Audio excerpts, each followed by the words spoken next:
हम देखते हैं कि डायबिटीज़ काफ़ी आम हो गई है माशरे में।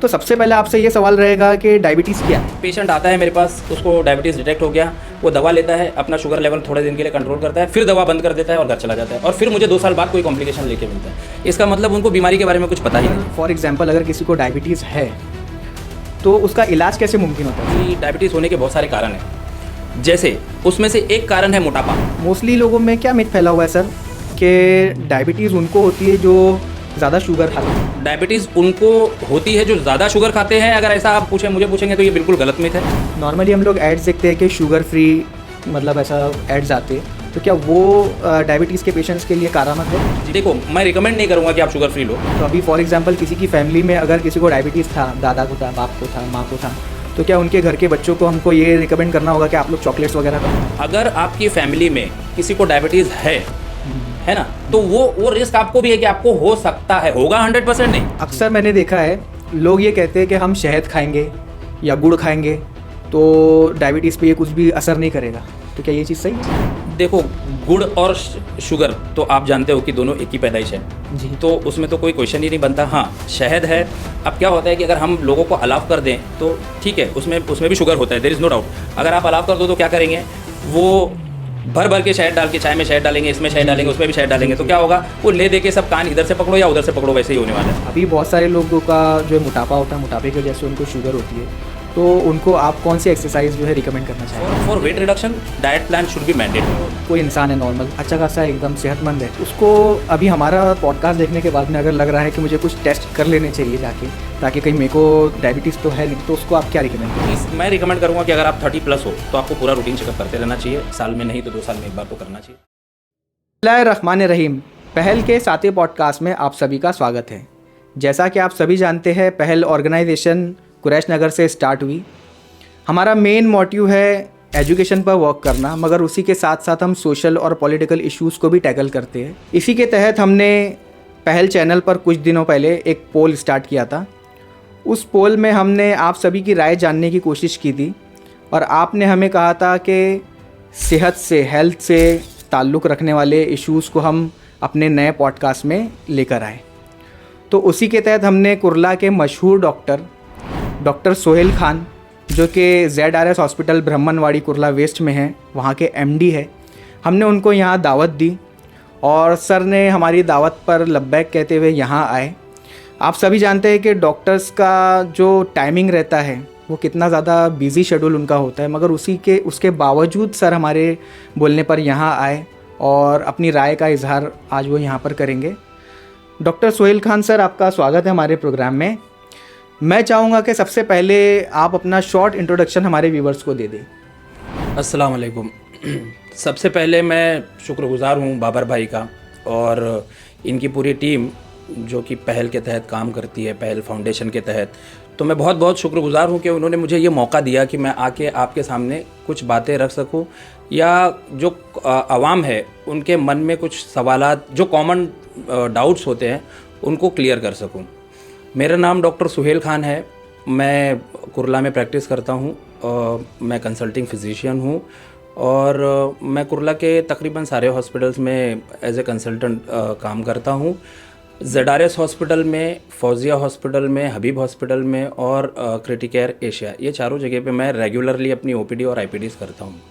और आज मैं आपके सामने कुछ हेल्थ रिलेटेड इश्यूज़ पे बात करने के लिए आया हूँ, जिसमें बाबर साहब जो है वो उनकी रहनुमाई में हम ये गुफ्तगू आगे बढ़ाते हैं। जी सर, सबसे पहले मैं चाहूँगा कि आपने जो आपकी MBBS जो क्लियर की और आपने जो आपकी इंटरनल मेडिसिन MD जो क्लियर की, वो कहाँ से क्लियर की, वो हमारे व्यूवर्स को बता दीजिए। मैंने मेरा MBBS पास किया है 2009 में और 2010 में मैंने मेरा इंटर्नशिप कंप्लीट किया from MGM medical college Navi Mumbai. और उसके बाद मैं काफ़ी हॉस्पिटल्स में as a casualty medical officers, resident medical officer काम किया और फिर मैंने मेरा पोस्ट ग्रेजुएशन जो है वो DNB इन मेडिसिन कैलीकट में मलबार मेडिकल कॉलेज से मैंने पास किया है 2016 में। उसके बाद मैं कुरला में continuously as a consulting physician काम कर रहा हूँ। मुझे काम करते करते तकरीबन 8 या 9 साल हो गए हैं कुरला में मेरी प्रैक्टिस को। जी बहुत शुक्रिया सर। ख़ास टॉपिक पर आज हमने आपको बात करने के लिए सर बुलाया है। हम देखते हैं कि डायबिटीज़ काफ़ी आम हो गई है माशरे में, तो सबसे पहले आपसे ये सवाल रहेगा कि डायबिटीज़ क्या है? ये बहुत अच्छा सवाल पूछा है आपने कि डायबिटीज़ क्या है, क्योंकि मैं एज ए कंसल्टेंट अगर काम कर रहा हूँ हॉस्पिटल में, तो बट एन ऑब्वियस मेरे पास ज़्यादातर पेशेंट जो है वो डायबिटीज़ के हैं, और वो टू बी वेरी फ्रैंक वो बिल्कुल नहीं जानते कि डायबिटीज़ एक्चुअली क्या है। जी। उनको क्या होता है कि what I am facing day to day, जो मैं अपनी प्रैक्टिस में फेस करता हूँ, मैं अपना एक्सपीरियंस बता रहा हूँ। उसमें होता क्या है जी। कि पेशेंट आता है मेरे पास, उसको डायबिटीज़ डिटेक्ट हो गया, वो दवा लेता है, अपना शुगर लेवल थोड़े दिन के लिए कंट्रोल करता है, फिर दवा बंद कर देता है और घर चला जाता है, और फिर मुझे 2 साल बाद कोई कॉम्प्लिकेशन लेके मिलता है। इसका मतलब उनको बीमारी के बारे में कुछ पता ही नहीं है। जी जी जी। ये बहुत ही अच्छा क्वेश्चन है।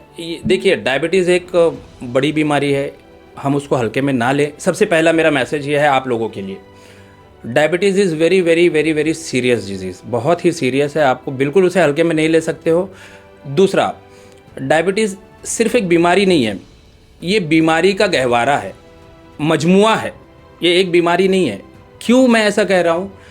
क्योंकि हमने जो सीखा है डायबिटीज़ को, diabetes is a silent killer सीखा है। जी। समझ गए? और मैं आपको ये बताना चाहता हूँ कि डायबिटीज़ सिर्फ एक तन्हा बीमारी नहीं है, ये अपने साथ लेकर आती है बीमारियों को। जैसे मैं आपको बताऊँ कि समझो एक पेशेंट मेरे पास हार्ट अटैक के लिए एडमिट होता है, 35-40 ईयर ओल्ड पेशेंट। क्या आपको पता है कि उसके हार्ट अटैक के पीछे की वजह डायबिटीज़ हो सकती है? दूसरा, स्ट्रोक का पेशेंट पैरालाइज हो गया है। Paralysis is a very worst condition, because एक आदमी अगर पैरालाइज हो जाता है तो पूरी फैमिली उसके पीछे परेशान हो जाती है। हमने देखा है, पेशेंट बेड बाउंड हो जाता है, उसकी रोजी रोटी चली जाती है, माशी हालत कमज़ोर हो जाती है, और फिर उसके बाद दवाओं का बर्डन। क्या आप जानते हो कि उसकी जो स्ट्रोक का जो रीज़न है वो भी डायबिटीज़ हो सकता है? तो हम अपनी जो सेकेंडरी बीमारियां हैं जो डायबिटीज़ की वजह से हो रही है, हम उस पर ज़्यादा ध्यान देते हैं, लेकिन हम डायबिटीज़ को हल्के में लेके उसको छोड़ देते हैं, उस पर ध्यान देना छोड़ देते हैं, और उसकी वजह से, ये तो मैंने 1 या 2 कॉम्प्लिकेशंस आपको बताए, ऐसे हज़ारों कॉम्प्लिकेशंस लेकर आती है। जी जी जी। तो डायबिटीज़ एक बीमारी है जिसमें बहुत सारी छोटी छोटी सिम्टम्स होते हैं। उसके बहुत कॉमन सिम्टम्स मैं आपको बताऊंगा, जिससे आपको ये अंदाज़ा हो कि क्या मुझे डायबिटीज़ हो सकता है। जैसे बार बार पेशाब का होना, प्यास बहुत ज़्यादा लगना, भूख बहुत ज़्यादा लगना, और वज़न का कम होना। ये 4 संकेत जो है ये डायबिटीज़ डिफाइनिंग सिम्टम्स है। ये बता रहे हैं, ये आपको याद दिला रहे हैं कि शायद तुमको डायबिटीज़ हो सकता है। तो अगर आप ये चारों सिम्टम्स में से अगर कोई भी सिम्टम्स या कोई भी संकेत आपको मिलते हैं, इमीडिएटली आप अपने डॉक्टर को कांटेक्ट करें, अपने फिजिशियन को या अपने जनरल प्रैक्टिशनर को कांटेक्ट करें, और वो आपको प्रॉपरली गाइड करेंगे कि आपको क्या करना है, आगे आपको कैसे डायग्नोस करना है। फॉर एग्जाम्पल, अगर किसी को डायबिटीज़ है तो उसका इलाज कैसे मुमकिन होता है सर? देखो, ये सारी चीज़ें जो है हमारे लोगों को, हमारे पेशेंट्स को नहीं पता होती है। सबसे पहले मैं आपको बता दूं कि डायबिटीज़ होने के बहुत सारे कारण हैं। जैसे उसमें से एक कारण है मोटापा। जी। ओबेसिटी। जी। अगर एक ओबेस पेशेंट को डायबिटीज़ हुई है तो डायबिटीज़ रिवर्सिबल भी है। अगर वो अपनी ओबेसिटी को कंट्रोल करता है, अपने वज़न को कंट्रोल करता है, ओबेसिटी को कम करता है, वज़न कम करता है, उसमें कामयाब हो जाता है, तो जो उसको डायबिटीज़ ओबेसिटी की वजह से हुई है वो रिवर्स हो सकती है। जी। ठीक है। लेकिन और भी बहुत सारे फैक्टर्स है डायबिटीज़ होने के, जैसे जेनेटिक फैक्टर। अगर किसी के घर में डायबिटीज़ आम है, जैसे मैटरनल साइड यानी माँ की तरफ के लोगों को, या पैटर्नल साइड यानी पिताजी के तरफ के या वालिद के तरफ के लोगों को, अगर दोनों में से किसी भी तरफ से डायबिटीज़ है तो जेनेटिक है, वो आपको हो सकता है। आप उसके रिस्क फैक्टर, आपके पास वो रिस्क फैक्टर है, आप डायबिटीज़ होने के रिस्क पे हो, या आप मॉडिफाई नहीं कर सकते हो, ये आपके हाथ में नहीं है। तो अगर डायबिटीज़ हो गया है तो आप ये देखो कि उसके लिए मॉडिफाइबल रिस्क फैक्टर है क्या, जिसको मैं मॉडिफाई कर सकता हूं, तो शायद आपका डायबिटीज़ क्योर भी हो सकता है। लेकिन अगर आपके पास नॉन मॉडिफाइबल रिस्क फैक्टर है, जैसे कि अगर ये हेरिडिटरी आपको मिली है, विरासत में मिली है, तो फिर आप उसको ख़त्म नहीं कर सकते, आप उसका मुकम्मल इलाज नहीं कर सकते, आपको उसको कंट्रोल करना है। और मैं आपको ये मैसेज दे दूँ कि डायबिटीज़ अगर आपको जेनेटिकली भी हुआ है तो आपकी लाइफ ख़त्म नहीं हुई है, आपको डायबिटीज़ को कंट्रोल करना है बस। आप उसी तरीके से एक अपनी आम जिंदगी जो जो आम आदमी जिसको डायबिटीज़ नहीं है वो अपनी ज़िंदगी जैसे बिता रहा है, आप बिल्कुल उसी तरीके से अपनी ज़िंदगी बिता सकते हो अगर आप अपने शुगर्स को, अपने डायबिटीज़ को कंट्रोल में रखें। मोस्टली लोगों में क्या मिथ फैला हुआ है सर कि डायबिटीज़ उनको होती है जो ज़्यादा शुगर खाते हैं।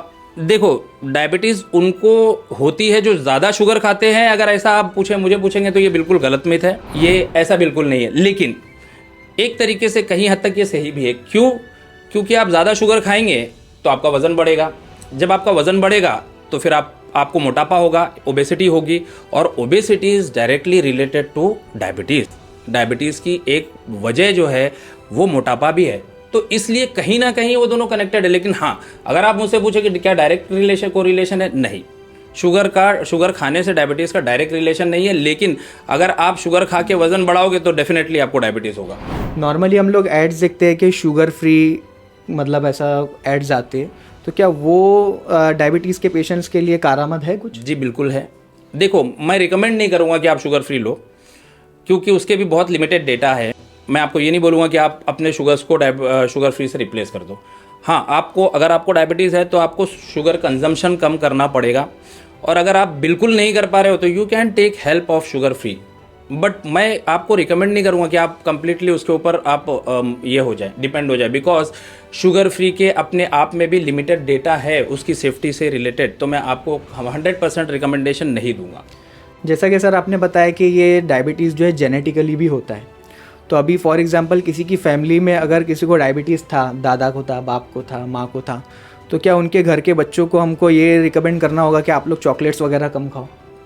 देखो, ये भी एक मिथ है कि आप अगर चॉकलेट खाएंगे तो डायबिटीज़ हो जाएगा। नहीं, अगर आपकी फैमिली में किसी को डायबिटीज़ है ना, तो वो रिस्क आपको भी है कि आपको हो सकता है, होगा 100% नहीं जी, कोई ये नहीं बता सकता कि कितने % चांसेस है, नहीं, आपको हो सकता है, आप रिस्क पे हो।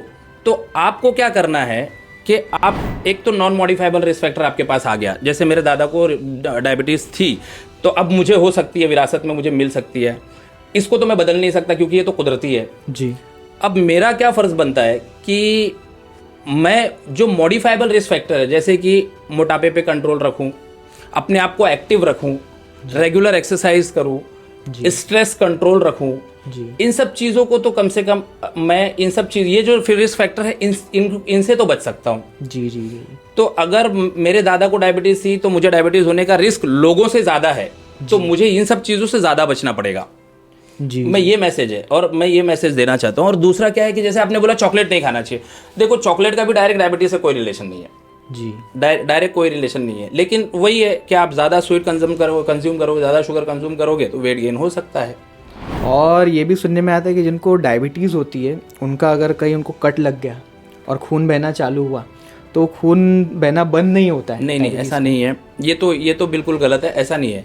अगर डायबिटीज़ किसी को है तो डायबिटीज़ के बहुत ही कॉमन कॉम्प्लिकेशंस में आती है diabetic retinopathy, neuropathy and diabetic nephropathy. तो और इसमें जो ब्लड वेसल्स भी होती है ना, वो भी कहीं ना कहीं इन्फ्लेम्ड होती है डायबिटीज़ में। तो डायबिटीज़ में अगर किसी को कट हो गया तो उसका ब्लीडिंग से कोई प्रॉब्लम नहीं है। लेकिन हाँ, अगर शुगर कंट्रोल नहीं है तो डेफिनेटली वुंड जल्दी भरेगा नहीं, ज़ख़म आपका जल्दी नहीं भरेगा, इन्फेक्ट होने के चांसेस बहुत ज़्यादा है। और कभी कभी वो छोटा सा कट इतने बड़े इन्फेक्शन में तब्दील हो जाता है कि लोगों को अपने पैरों से हाथ धोना पड़ता है। जी, जैसा आपने बताया पैरों से हाथ धोना पड़ता है, ऐसी एक केस मेरे को ध्यान आ रहा है सर। मैंने सुना था कि एक कोई अंकल थे, उनको जो है डायबिटीज़ भी था और उनको कैंसर भी था। डॉक्टर सिर्फ है ना उनके कैंसर का ऑपरेशन इसलिए नहीं कर रहे थे क्योंकि उनके डायबिटीज़ होने की वजह से उनको जो है अगर कट लगेगा तो उनको ज़्यादा प्रॉब्लम हो जाएगा। तो क्या ये सही है सर? नहीं, देखो क्या होता है कि कोई भी सर्जरी होती है उसके दो टाइप की सर्जरीज होती है। एक तो होती है इमरजेंसी सर्जरी और एक होती है इलेक्टिव सर्जरी। इमरजेंसी सर्जरी मतलब होती है कि अभी तो ऑपरेशन करना ही करना है, नहीं तो हम पेशेंट से हाथ धो बैठेंगे, पेशेंट के पास वक्त नहीं है, उसको कहते हैं इमरजेंसी सर्जरी।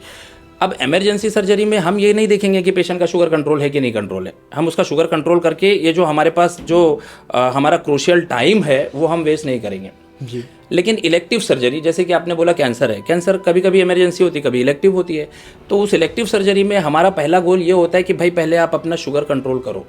जी क्योंकि शुगर अगर कंट्रोल नहीं रहेगा तो ऑपरेशन के दौरान भी और ऑपरेशन के बाद भी पेशेंट को काफ़ी दिक्कतें आ सकती है। ऑपरेशन के दौरान, ऑपरेशन करते हुए और ऑपरेशन के बाद ज़ख़म को भरने में ये बहुत दिक्कतें आती है। तो उससे बेहतर है कि हम ये एडवाइस देते हैं पेशेंट को कि आप पहले अपना शुगर को कंट्रोल कर लीजिए और फिर अगर इलेक्टिव सर्जरी है तो हम इलेक्टिव सर्जरी बाद में कर लेंगे। जी सर, अभी अगर नॉर्मली अगर किसी को अपने आप को डायबिटीज़ से बचाना है तो आपने कहा कि एक्सरसाइज वगैरह करना चाहिए। इसके मेन सिम्टम्स, अभी एक नॉर्मल इंसान है जिसकी फैमिली में भी किसी को कभी डायबिटीज़ नहीं था, तो ये कौन सी टाइप की डायबिटीज़ होती है जो इंसान को मतलब लाइफ में पहली बार होती है और उसके फैमिली में किसी को नहीं थी, कोई हिस्ट्री नहीं थी? देखो क्या होता है, डायबिटीज़ की बहुत सारी टाइप्स है। टाइप 1 डायबिटीज़, टाइप 2 डायबिटीज़, फिर उसमें भी बहुत सारे वेरिएशंस है। जो मैं आपको ये बता दूं कि हम जो डायबिटीज़ के बारे में बात कर रहे हैं वो टाइप 2 डायबिटीज़ है जी, जो बहुत आम है, जो सारे लोगों में पाई जाती है। ये टाइप 2 डायबिटीज़ है जी। अब डायबिटीज़, जो टाइप 2 डायबिटीज़ है वो हेरिडिटरी है जी। हेरिडिटरी मतलब होता है कि विरासत में मिलना, समझ रहे हो। तो अगर समझो कोई एक जेनेटिक लेवल पे किसी एक आदमी में, समझो उसके घर में किसी को भी डायबिटीज़ पहले नहीं था, अब उसके जीन आज की जो जनरेशन है उसमें अगर जीन में कोई म्यूटेशन हो गया तो वो उसको डायबिटीज़ उसकी वजह से हो गया। अब यही सेम जीन वो अपनी नई जनरेशन को या नेक्स्ट जनरेशन को पास कर सकता है। तो यहाँ से शुरुआत हो गई उसकी, ऐसा है। जी जी जी, बहुत अगर शुक्रिया। किसी को डायबिटीज़ फैमिली में अगर नहीं है तो तुमको नहीं होगा, you are immune for it, ऐसा भी नहीं है। सर, बहुत सारे लोग ये भी कहते हैं कि डायबिटीज़ की दवा हमने काफ़ी टाइम तक हमको नहीं लेना है, वो लोग इस चीज़ को प्रीफर नहीं करते, वो कहते हैं कि इससे हमारी किडनी ख़राब हो जाती है।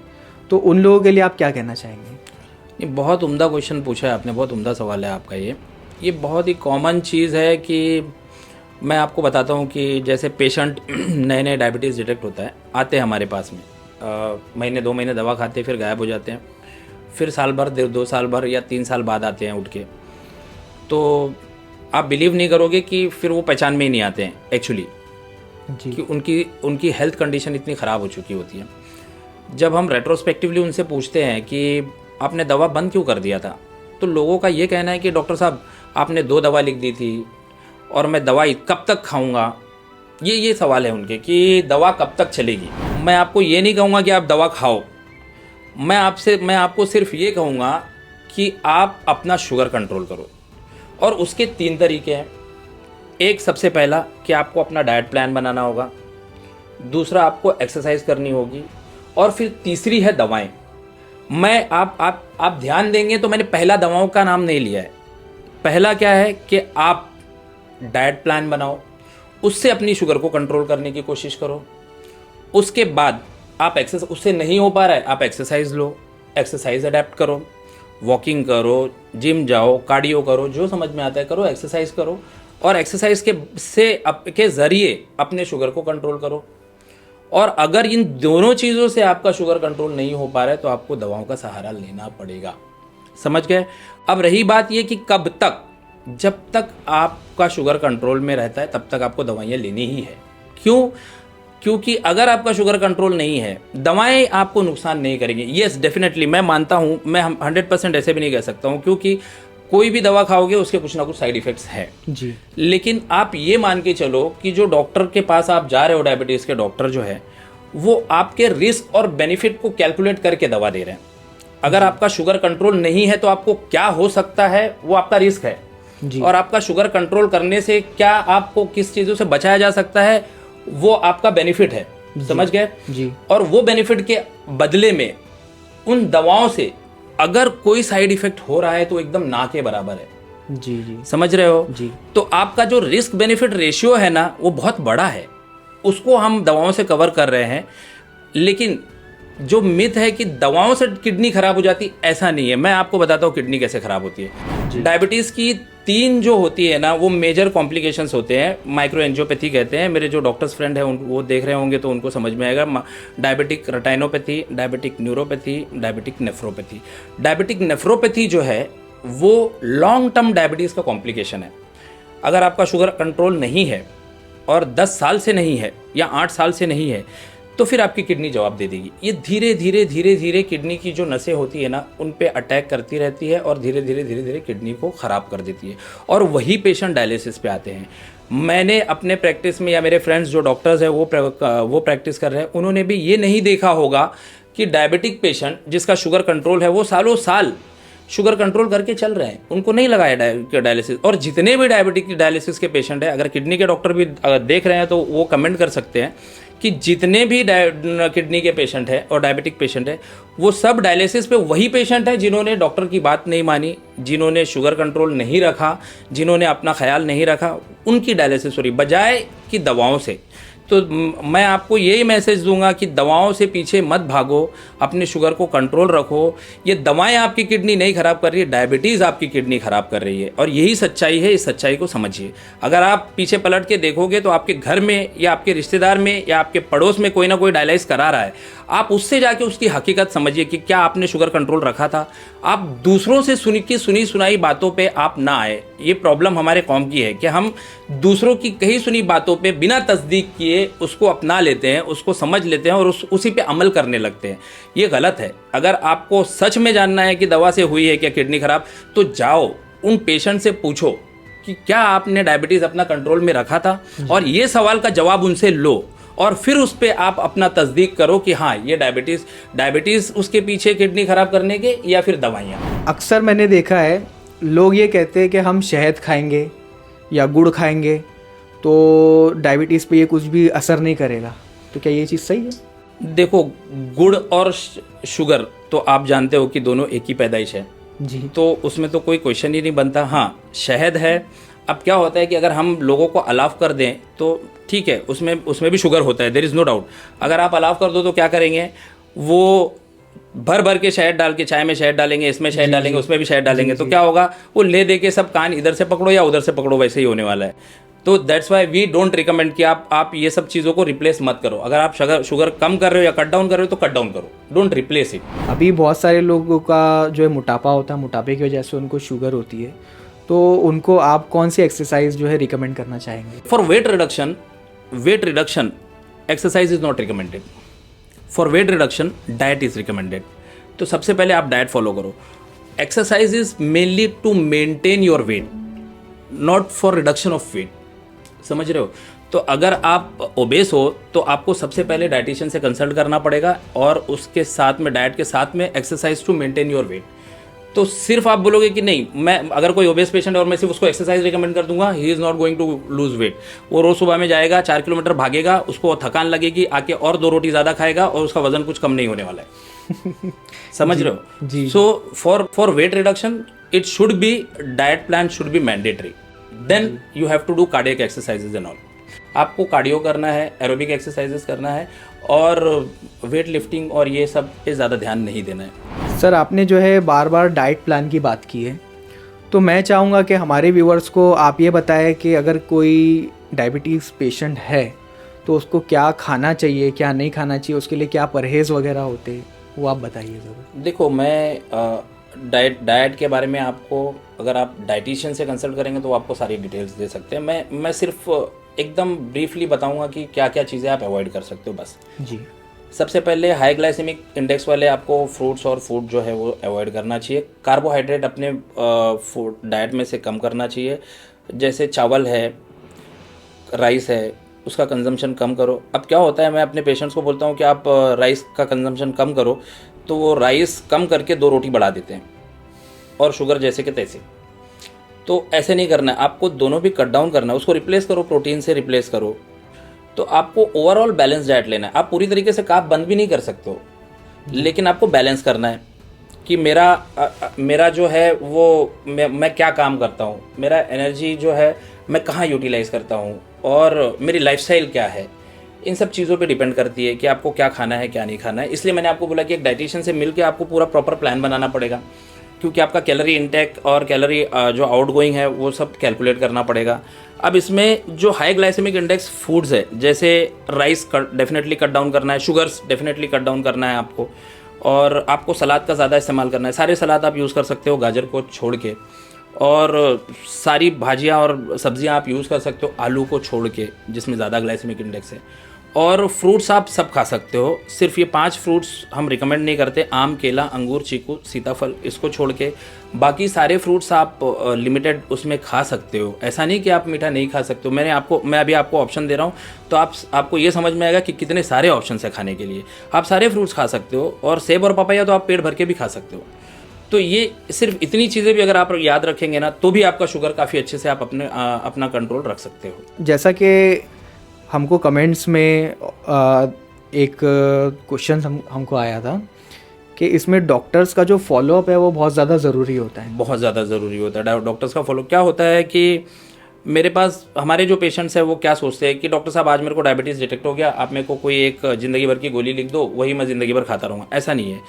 डायबिटीज़ जो बीमारी है वो एक्चुअली इंसुलिन की किल्लत से नहीं होती है, इंसुलिन के रेजिस्टेंस से होती है। मतलब कि बॉडी में इंसुलिन की कमी नहीं है, हमारी बॉडी इंसुलिन से रेजिस्ट हो गई है, मतलब उतना ही इंसुलिन अब काम नहीं कर पा रहा है। और ये जो रेजिस्टेंस का लेवल है हर आदमी में अलग है, हर टाइम पे अलग है। तो आज जो गोलियां तुमको काम कर रही हैं वो सेम गोलियां 1 साल बाद काम करेंगी, कोई नहीं बता सकता।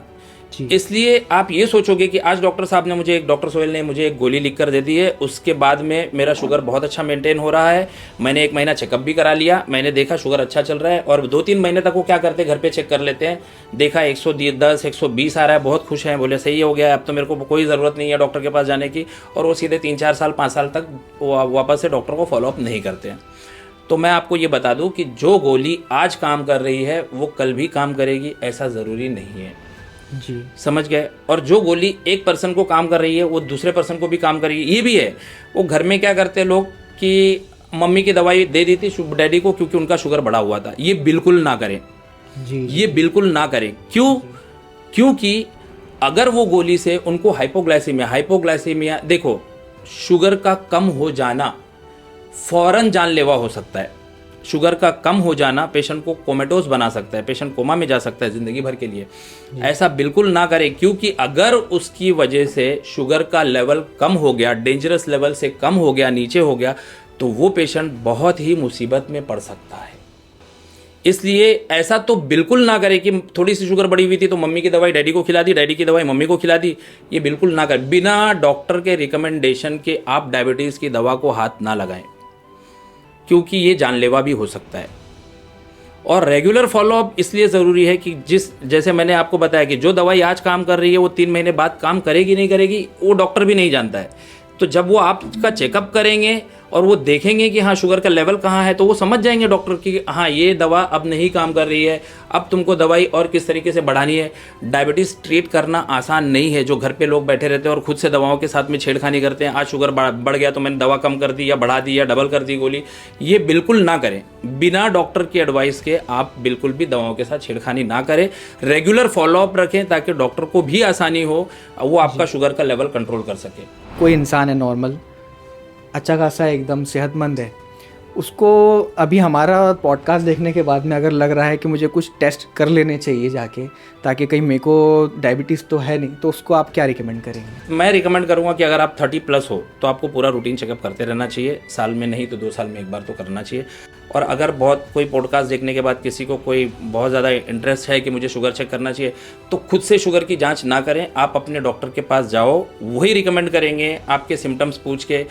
क्योंकि आप अपना शुगर कुछ भी चेक करोगे और उसमें रिजल्ट देखने के बाद में आपको एंजाइटी, एंशियसनेस ये सब बढ़ेगा। जी। उससे बेटर है कि आप डॉक्टर के पास जाओ, डॉक्टर ही आपको रिकमेंड करेगा कि हाँ ये टेस्ट करना है, ये टेस्ट करना है, ये टेस्ट करना है, और इससे आपकी डायबिटीज़ कंफर्म होगी। सर, अगर आपके पास में कोई डायबिटीज़ का पेशेंट आता है तो आप किस तरह से उसको फॉलोअप लेते हैं?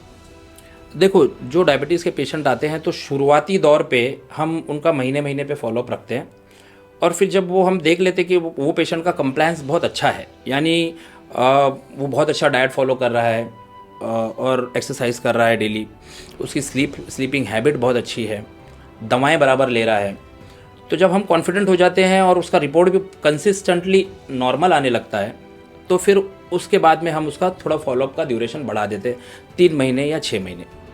लेकिन शुरुआत में हम उसको महीने फॉलोअप, क्योंकि हमको वो पेशेंट को ट्रीट करने के साथ में एजुकेट भी करना होता है, डायबिटीज़ के बारे में समझाना भी होता है। वो एक विजिट में मुमकिन नहीं है जी। उसके लिए उसको 2 या 3 विजिट लगती है। अब दूसरी बात यह है कि फॉलोअप पे टेस्ट क्या करते हैं।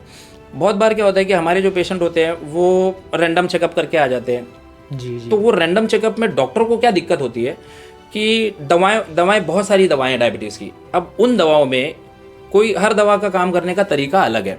कोई खाने के पहले की शुगर कम करती है, कोई खाने के बाद की शुगर कम करती है। अब वो जो तुम एक स्पॉट टेस्ट लेके आ जाते हैं जब पेशेंट, तो उससे हमको ये दिक्कत आती है कि इस पेशेंट को मेडिसिन ऐड क्या करें। अब मुझे नहीं पता कि उसका सुबह का फास्टिंग का शुगर कितना है या खाने के 2 घंटे के बाद का शुगर कितना है, उससे मुझे बिल्कुल समझ में नहीं आ रहा है वो। तो वो मेरे लिए चैलेंजिंग होता है या किसी भी डॉक्टर के लिए चैलेंजिंग होता है कि अब इसको मेडिसिन, सपोज वो दोपहर के 3 बजे का शुगर लेके आ गया 393, मुझे नहीं पता, हो सकता है कि उसका फास्टिंग 99 हो और वो 399 या 390 की वैल्यू देखकर अगर मैंने कोई स्ट्रॉन्ग मेडिसिन दे दिया तो कल सुबह में वो हाइपोग्लाइसेमिया में भी जा सकता है। जी जी। तो ये चैलेंजेस होते हैं। तो इसलिए हम उनको ये जो एडवाइस करते हैं, पेशेंट खुद से क्या करते हैं, एक शुगर का रैंडम टेस्ट करा के आ जाते हैं। ऐसा बिल्कुल ना करें। अगर डॉक्टर ने तुमको बोला है खाने के पहले खाने के बाद की शुगर दोनों करके आओ, तो वो इसलिए कहा है कि डॉक्टर को मदद मिलेगी आपके लिए दवा एडजस्ट करने में। और जो डायबिटीज़ का जो सबसे बेहतरीन पैरामीटर होता है वो होता है 3 महीने का एवरेज शुगर लेवल, जिसको हम HbA1c कहते हैं। तो डॉक्टर टाइम टू टाइम वो HbA1c भी कराते हैं, लेकिन पेशेंट को वो गैर ज़रूरी लगता है। वो सिर्फ जब हम एक दो विजिट में उनको समझाते हैं कि भाई खाने के पहले खाने के बाद की शुगर करा के आओ, तो उनको वो HbA1c का जो टेस्ट है वो गैर ज़रूरी लगने लगता है। और वो क्या करते हैं, सिर्फ खाने के पहले खाने के बाद की शुगर करा के आ जाते हैं। वो ठीक है, हो सकता है कि तुम्हारी सुबह की शुगर का लेवल अच्छा हो। जैसे कि अगर मैंने कोई दवा दी है, वो सिर्फ सुबह में खा रहा है वो पेशेंट, अब सुबह में वो दवाई का असर जो है वो ज़्यादा है। जैसे सुबह में मेडिसिन लिया, उसकी शुगर सुबह नाश्ते की सपोज खाने के पहले वाली जो शुगर है वो 100 के नीचे है और खाने के बाद की 120 है, और अगर रात में उसका 350 शुगर आ रहा है, तो मुझे कैसे पता चलेगा? जी जी। वो तो मुझे नहीं पता चलेगा, क्योंकि हर बार वो जब आता है तो अपनी बहुत बेहतरीन रिपोर्ट लेके आता है, सर 90-110 90-110, लेकिन मैं भी नहीं जानता हूँ कि उसका रात में 390 चला जाता है। तो इसलिए हम 3 महीने का एवरेज भी करके देखते हैं कि वो कहाँ खड़ा है। जी जी जी। अगर हम वो इग्नोर करते रहें तो कहीं ना कहीं ये 390 300 290 जो चल रहा है उसका शुगर, वो उसकी, मैंने जैसे शुरुआत में ही बताया था कि डायबिटीज़ जो है वो साइलेंट किलर है, तो उसको और बीमारियों को दावत दे रही है। और वो पेशेंट बेचारा खुश क्यों है कि उसने दिखा दिया सुबह का 90 आ रहा है और खाने के बाद का 110 आ रहा है, लेकिन बाद में दोपहर के बाद से उसका शुगर का लेवल का क्या है वो उसे भी नहीं पता है। इसलिए डॉक्टर कभी भी एडवाइस करते हैं सुबह नाश्ते के आपको खाने के पहले खाने के बाद की शुगर चेक करना, और टाइम टू टाइम 3 महीने का जो एवरेज शुगर होता है वो भी चेक करना। तो जब भी डॉक्टर एडवाइस करता है आप वो प्लीज़ वो मेहरबानी करके वो रिपोर्ट करके आइए। सर बहुत सारे डायबिटिक पेशेंट को जो है डॉक्टर्स आई चेकअप भी बोलते हैं और दूसरे भी टेस्ट करने बोलते हैं, जैसे कि किडनी का टेस्ट भी करवा के आओ। तो बहुत सारे पेशेंट्स को ये बहुत ज़्यादा गैर ज़रूरी लगता है, बहुत अननेसेसरी लगता है। तो आप उनको क्या राय देना चाहेंगे? हाँ देखो, मैंने आपको शुरुआत में ही कहा था कि डायबिटीज़ पर से जो है वो बीमारी का गहवारा है जी। आपको मैं याद दिलाता हूँ कि डायबिटीज़ अगर हो गया तो सबसे पहला, एक, आपको हार्ट अटैक आने के चांसेस बढ़ जाते हैं। एक, आपको स्ट्रोक आने के चांसेस 3 से 4 गुना बढ़ जाते हैं नॉर्मल पॉपुलेशन से। आपको मैंने तीन पैथीज़ के नाम बताए थे, डायबिटिक न्यूरोपैथी, रेटिनोपैथी, नेफ्रोपैथी। आपकी किडनियाँ डैमेज होने वाली हैं, आपकी आँखों पे असर होने वाला है और आपकी नसों में असर होने वाला है। नसें जो है वो भी कमज़ोर हो जाती है। अब इसमें से क्या होता है कि सिर्फ एक ही सिम्टम, ये 5 सिम्टम्स मैंने आपको बताया, इसमें से सिर्फ एक ही सिम्टम ऐसा है जिसको आप क्लिनिकली पकड़ सकते हो। क्लिनिकली पकड़ सकते हो मतलब क्या हुआ कि नसों की जो तकलीफ है वो मैं पेशेंट से पूछ सकता हूँ कि क्या आपको नसों का प्रॉब्लम हो रहा है, या फिर आपके पैर में मूंगी झुंझुनाहट हो रही है, या आपके तलवे में अंगार या जलन हो रही है, उसे हम पकड़ सकते अर्ली। समझ गए? लेकिन अगर आंखों के पर्दे पे डायबिटीज़ की वजह से जो धीरे धीरे डैमेज चालू है, वो जब तक हम उसकी जांच नहीं करेंगे नहीं पता चलेगा। वो सडनली कब पता चलेगा? जब उसकी रोशनी अचानक से चली जाएगी जी। तब देर हो चुकी होगी जी। तब इरिवर्सिबल है, तब हम कुछ नहीं कर सकते जी। और इसमें भी ट्रिक क्या है कि अभी जैसे एक पेशेंट ने अपना डायबिटीज़ का चेकअप कराया, उसको सिम्टम्स आ रहे थे कि रात में पेशाब के लिए उठना पड़ रहा था। उसने अब जाके अपनी शुगर की या अपने जनरल प्रैक्टिशनर को दिखाया, उसने कहा कि मुझे डायबिटीज़ के संकेत लग रहे हैं, आप अपनी रिपोर्ट करा लीजिए। उसने अपनी रिपोर्ट करा ली, उसमें आ गया डायबिटीज़। अब ये कौन बता सकता है कि इसको डायबिटीज़ कितने साल से है? ये तो नहीं बता सकता है। उसको सिम्टम्स आ जा रहे हैं, हो सकता है ओकल डायबिटीज़ उसको पिछले 5 साल से हो। जी जी जी। और वो डायबिटीज़ की वजह से, ऐसा ज़रूरी नहीं है कि आपको हमेशा डायबिटीज़ के संकेत मिलें, ऐसा ज़रूरी नहीं है। डायबिटीज़ के संकेत मिल भी सकते, नहीं भी मिल सकते हैं। वो तो उस बंदे ने आज जांच कराई है तो उसको पता चला है, लेकिन ये कैसे पता है कि उसको डायबिटीज कब से थी? जी। वो तो बिल्कुल नहीं पता है। हो सकता है 5 साल पुरानी डायबिटीज हो उसको, हो सकता है 10 साल पुरानी हो। तो अगर 10 साल पुरानी डायबिटीज आज डिटेक्ट हो रही है तो वो 10 साल से पहले से ही किडनी पे हमला कर रही है। जी। तो आज अगर डॉक्टर ने तुमको पहली बार डिटेक्ट किया है तो डॉक्टर का भी फर्ज बनता है और आपका भी फर्ज बनता है कि जो भी मैंने ये 5 चीजें बताई हैं वो 5 चीजों को स्क्रीन करना है। समझ गए? कि आपकी आंखें चेक कराओ कि क्या डायबिटीज की वजह से मेरी आंखों पे कुछ इफेक्ट हुआ क्या। किडनी की जांच है वो कराओ, डॉक्टर ने जो लिखा है कि क्या इतने, मुझे नहीं पता कि कब डायबिटीज हो सकता है that is a lucky guy कि अभी रिसेंटली हुई हो तो वो ठीक है, लेकिन अगर हमने आज छोड़ दिया तो हो सकता है 1 साल के बाद में वो पेशेंट को डायरेक्ट डायलिसिस लग जाए। जी। तो इसलिए जब डॉक्टर आपका डायबिटीज डिटेक्ट करता है तो साथ में वो आपको बोलता है कि पहले आंखों की जांच करा लीजिए, एक बार तो करा लीजिए, उसके बाद हर साल आपको आंखों की जांच करानी चाहिए, हर साल आपको अपनी किडनी की जांच करानी चाहिए। सर आपसे मैं लास्ट क्वेश्चन पूछना चाहूँगा कि पहल टीम के बारे में आप क्या राय रखते हैं और आप लोगों को क्या पैगाम देना चाहेंगे पहल टीम के ज़रिए से? देखो, I am very very impressed with the work, the kind of work they are doing. मैं बहुत ही ज़्यादा इनके काम से, जो पहल पूरी टीम है उनके काम से बहुत ज़्यादा मुतासिर हूँ और जिस लेवल पे वो काम कर रहे हैं। अब मैं आपको अपनी एग्जांपल देता हूँ। जो एजुकेशन सेक्टर में ये करियर गाइडेंस वगैरह के लिए जो काम कर रहे हैं, बहुत ही ज़्यादा ज़रूरत है स्पेशली हमारी कौम को, बहुत ही ज़्यादा ज़रूरत है। जैसे मैं आपको बताऊँ, मैंने मेरी एजुकेशन जो प्राइमरी और सेकेंडरी एजुकेशन है वो मैंने उर्दू मीडियम से की थी। तब जहन में और दिमाग में सपना एक था कि डॉक्टर बनना है, लेकिन ये नहीं पता था कि डॉक्टर बनने के लिए करना क्या है। ये मेरा पर्सनल व्यू बता रहा हूँ मैं आपको। जी जी जी। कि मुझे ये नहीं मालूम था कि डॉक्टर बनना है, बट डॉक्टर बनना है, माँ बाप ने बोल दिया डॉक्टर बनना है। अब डॉक्टर बनने में भी BUMS है, BAMS है, BH है, ये सब क्या होता है? जब हम 12वीं में गए, 12th में गए तो हमको ये समझ में नहीं आ रहा था कि ये क्या सीन है। उसके बाद में क्या हुआ कि उसके बाद हमको ये नहीं पता था कि भाई उसके लिए एंट्रेंस भी देना पड़ता है। अगर आप MBBS, सबसे उम्दा MBBS होता है, फिर MBBS के लिए आपको एंट्रेंस पास करना है। फिर उसके बाद में हमको ये नहीं पता था कि अच्छा 200 सीट है, तो ये नहीं पता था कि भाई 200 में से रिजर्वेशंस भी है। जी जी जी। फिर उसके बाद में MBBS मिलने के बाद में फिर MD करना। तो मैं अपनी क्लास का टॉपर होने के बावजूद मुझे ये सब नहीं पता था कि MBBS करने के लिए करना क्या है। जी जी जी। और इसकी इतनी ज़्यादा उस चीज़ को लेके मैंने बहुत स्ट्रगल किया है।